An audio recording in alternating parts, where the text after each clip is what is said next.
Welcome to Droid Leopard channel, and in today's video I'll answer the question, does the Samsung Galaxy S23 phone supports wireless charging?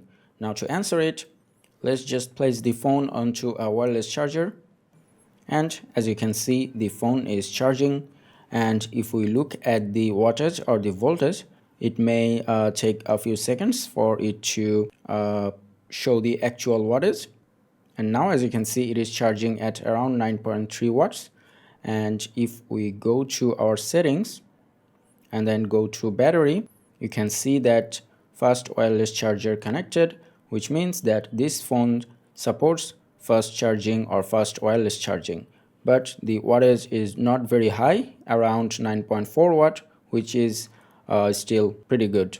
So the answer to the question is yes, the Samsung Galaxy S23 does have wireless charging, and it also has wireless fast charging, but the fast charging is not very fast. It is up to 15 watts, but in my case I'm getting about 9.5 watts.